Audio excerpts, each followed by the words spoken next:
Convidamos o pastor Félix aqui agora, para que ele faça. Vamos receber o cérebro da alegria, do Senhor com alegria, porque ele vai fazer o que o Espírito Santo mandar, não é? Que ele vai fazer a pregação sobre as responsabilidades dos obreiros de Deus nessa terra. Amém? Glória a Deus. Receba o servo do Senhor com alegria.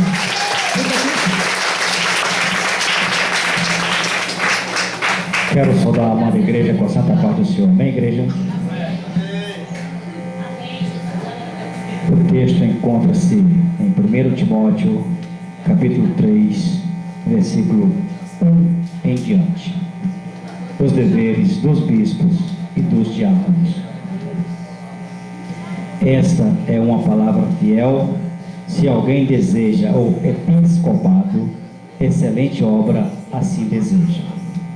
Escrevo-te, convém, pois, que o bispo seja irrepreensível, marido de uma mulher, vigilante, sombrio, honesto, hospitaleiro, apto para ensinar, não dado ao vinho, não espancador, não cobiçoso de torpe ganância, mas moderado, não contencioso, não avarento,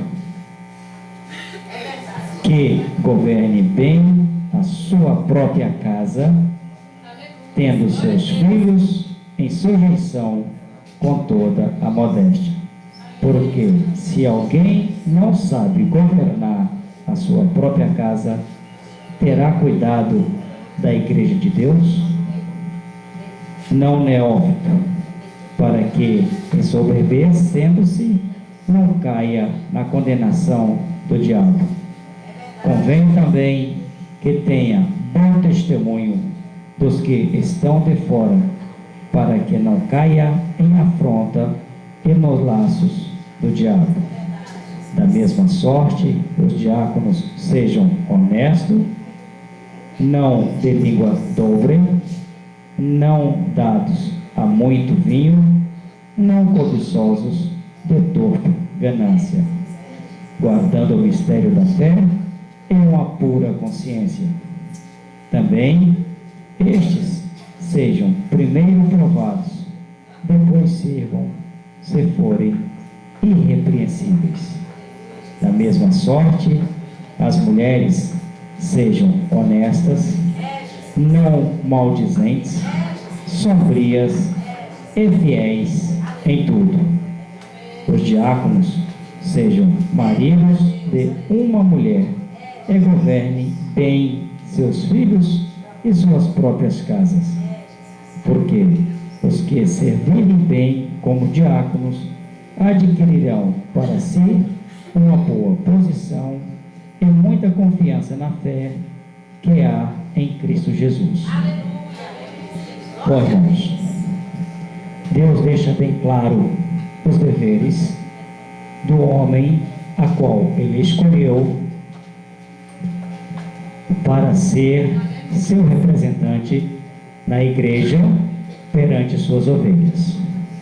O diácono, após o pastor, é a pessoa que está na igreja e que deve cuidar de si e de sua casa, para que o rebanho e os outros que não fazem parte, a qual nós, evangélicos, temos a missão de ir buscá-los e trazê-lo para os pés de Cristo, não dando a estes motivo para que seja um zombador da palavra,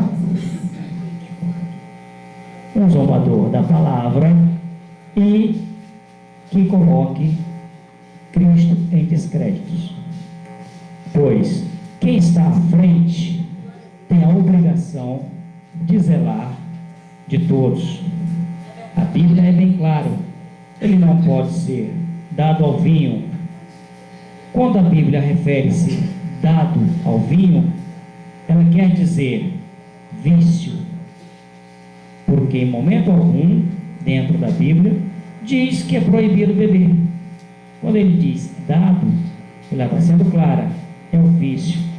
É aquele que é uma dosinha no café da manhã, uma dosinha no almoço, uma dosinha no jantar. Não. Não é isso. Quando ele diz, não seja espancador, é aquele que por qualquer motivo está querendo agredir com palavras e com a força física, não tão somente aos seus de casa, esposa, filhos, como também o irmão da igreja, o vizinho ou qualquer outro. Então, o diácono é uma pessoa dentro da igreja mais visada, porque ele está diretamente ligado ao pastor e a todos. Todos vão olhar nele e tê-lo como espelho. Então, a Bíblia já deixa claro, para que ele zele por si e por todos. Então, de forma alguma, o diácono ou o pastor, propriamente dito, pode ou deve esquecer dos outros para olhar para si próprio. Porque quando ele volta a olhar para ele, ele esquece o que está aqui. Ele esquece o mandamento. E quando ele esquece o mandamento, ele coloca Deus no cantinho. E aí, Deus passa a ser segundo plano, terceiro, e em muitos dos casos, nenhum. E aí, o evangelho cai em descréditos. Aquele vizinho, aquele amigo que já estava quase se rendendo aos pés de Cristo, desiste. Eu vou ser crente? Olha o crente ali. Da mesma forma, quando um se rende aos pés de Cristo, não é só o pastor, não é só o diácono que tem a obrigação de ir até aquele irmão, de alimentá-lo, de levar a palavra até ele. O pastor e o diácono vai estar mais próximo, mas todos têm que cuidar. Um exemplo prático disso: Deus mandou a chuva, muitos aqui plantou a sementinha. Se não chovesse mais, essa planta iria produzir frutos? Não iria. Então foi plantada a semente. Aquele irmão que vivia ali no boteco, né, que o tempo todo zombando, xingando e bebendo, um dia ele vem para um culto e lá ele aceita Cristo. Mas não tiver aquele que já é conhecedor das Sagradas Escrituras, que já tem uma vida regrada, não for lá, não der a mão a ele, ele vai voltar para o boteco. Ele vai voltar. Então, o pastor, o diácono, tem a obrigação de zelar por ele. Mas no contexto geral da igreja, todos nós somos responsáveis por todos nós. Então, aquele irmão que está devagarzinho se afastando, porque não está achando apoio em ninguém, os outros têm que chegar até ele e puxá-lo de volta. Não pode virar as costas e depois dizer: olha lá, ele ontem deu a profissão de fé, levantou a mão, mas hoje onde é que ele está? Ele está dando as costas. E amanhã, quando formos acertar nossas contas com o Criador, vai estar lá: aquele meu servo, ele rendeu-se aos meus pés, e tu, o que fizeste para ampará-lo? Nada. Ele perdeu a salvação? Pode ter perdido, pode não ter. E você que vivia: Senhor, estou aqui, estou indo para a tua casa, Senhor, todo domingo, será que você vai estar salvo? Será que você vai estar salvo? Você não acolheu. A Bíblia é bem clara quando ela fala que do céu é das crianças, que nós temos que tornarmos criança para passar. Então não podemos de forma alguma rejeitar as crianças. temos que tornar-nos crianças. E aí é onde entra a responsabilidade de um para com o outro. Se nós somos conhecedores da palavra, sabemos que tudo nos convém, mas nem tudo é lícito. Então, por que vamos usar, praticar coisas que vai fazer com que o nosso Criador, nosso Pai Celestial, fique zangado conosco? Nós somos filhos.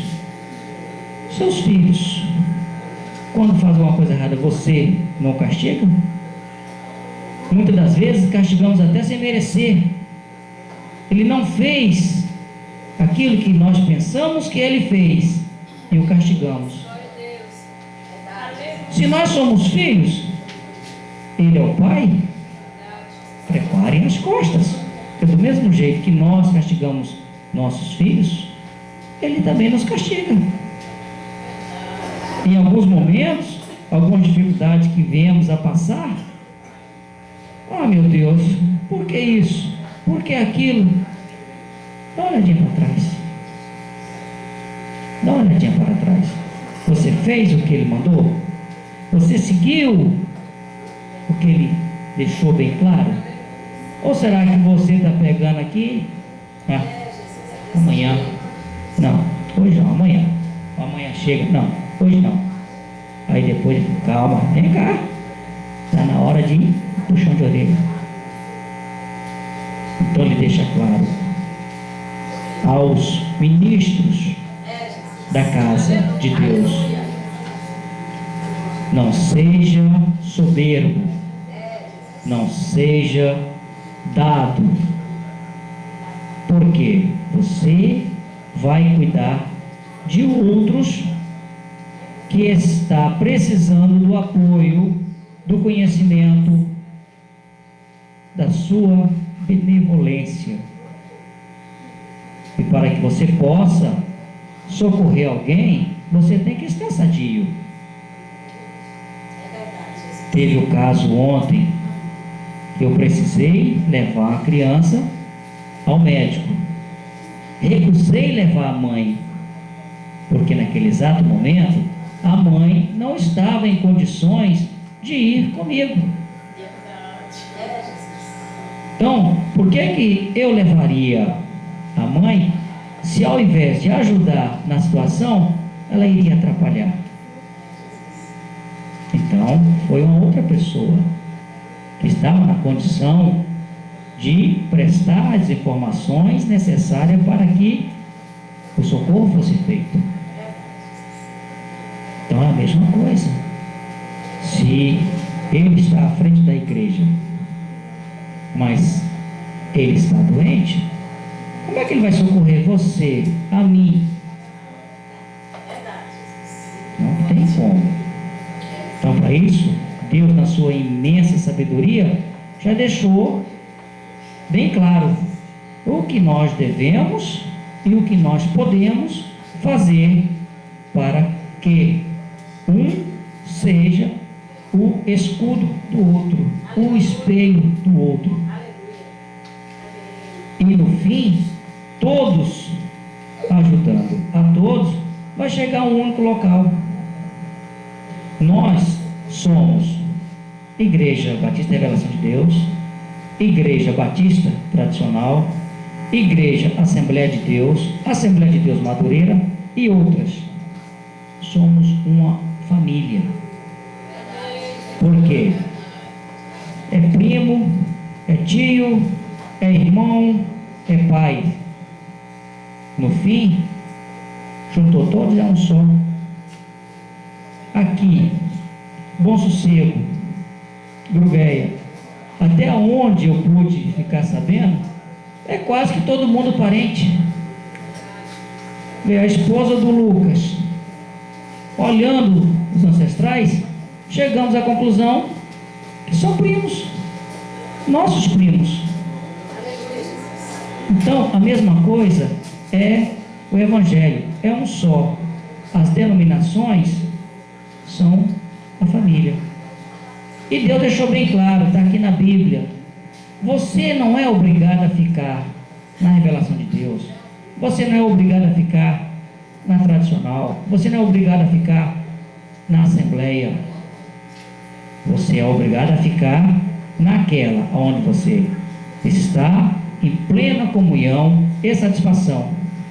Por que eu vou ficar sendo pastor da IBRED se eu não estou satisfeito com a doutrina que a igreja IBRED tem?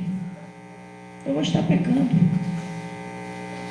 E por que eu vou forçar, querer, obrigar a você a ficar? Não.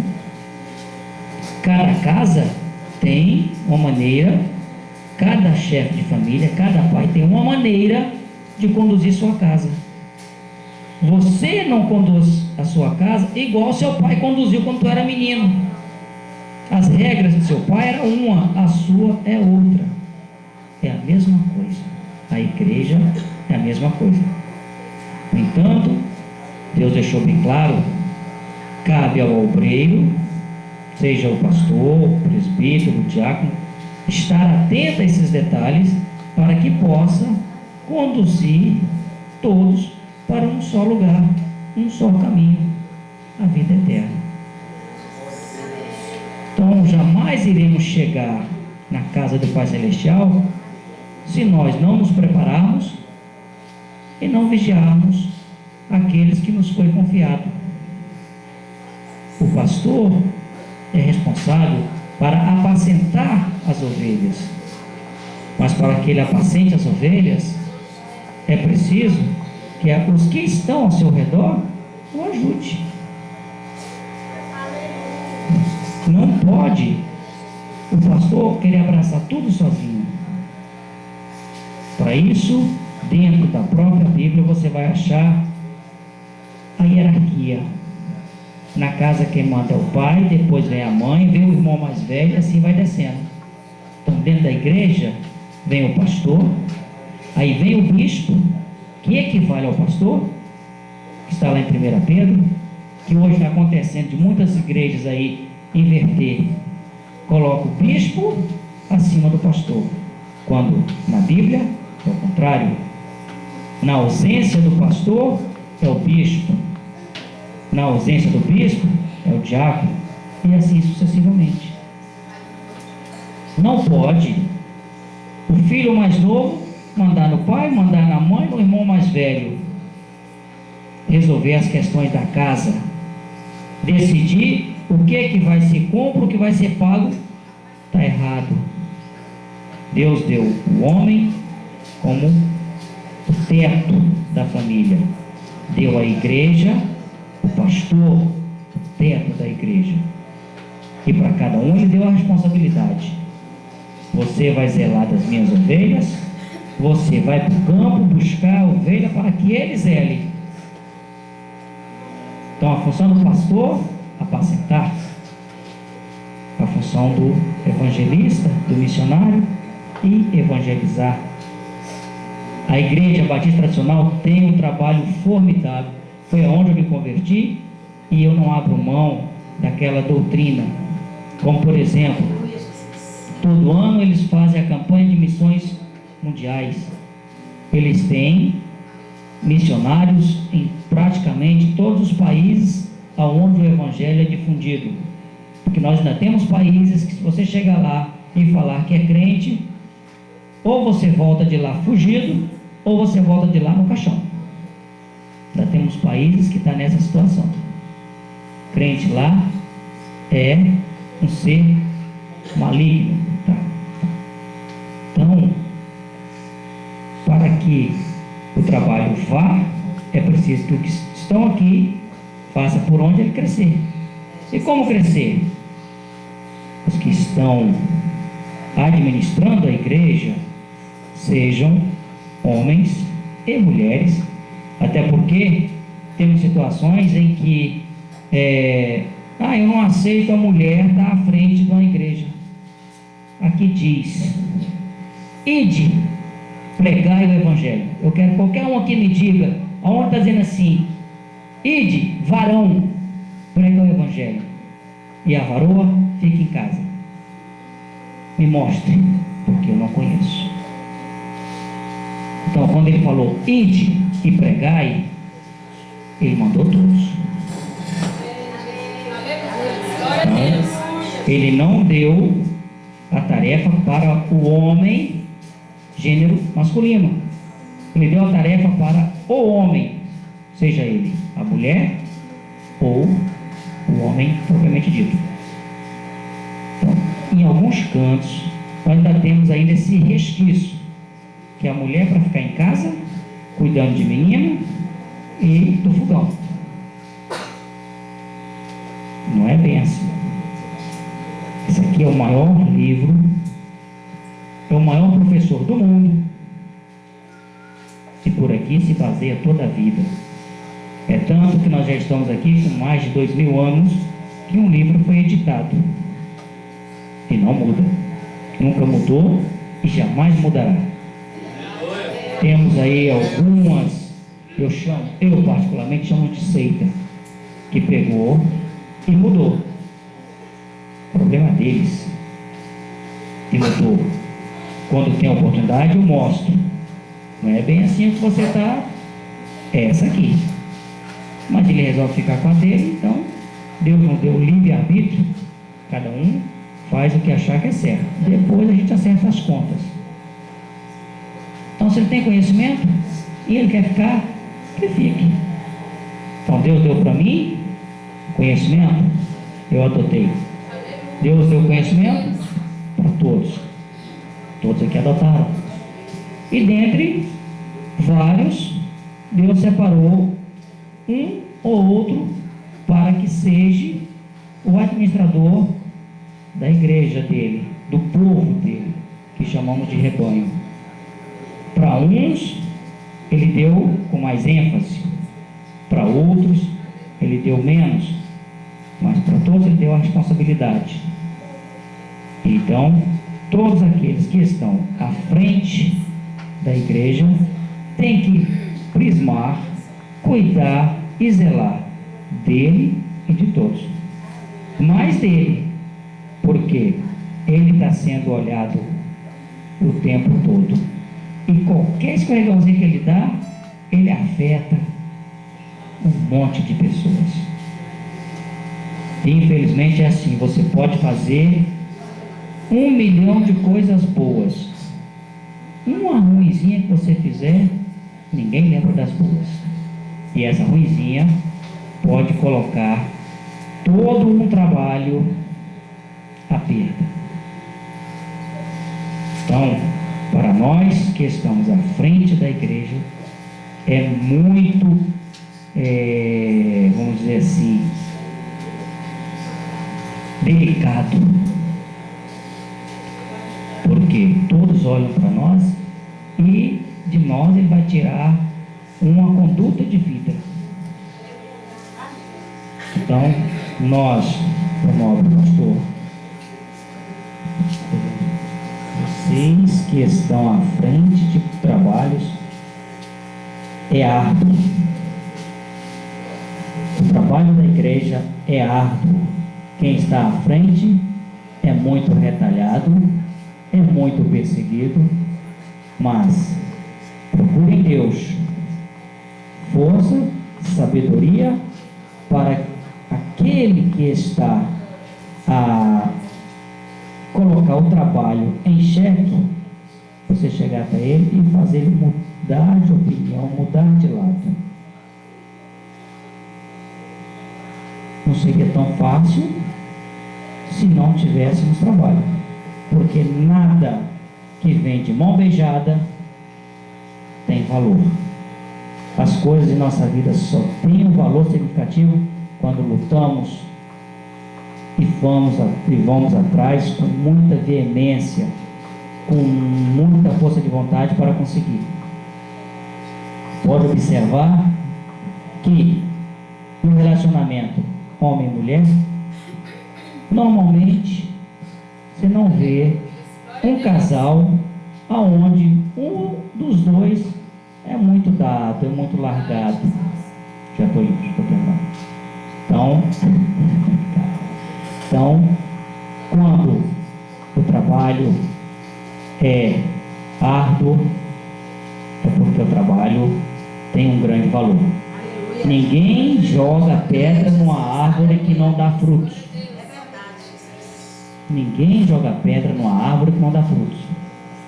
Então, o seu trabalho está gerando frutos, você é muito perseguido. Então, para que essa perseguição caia por terra, você tem que estar numa sintonia muito fina, muito próxima com Ele. Só Ele pode. Ok? Então, o que eu tinha a falar hoje era só. Graças a Deus.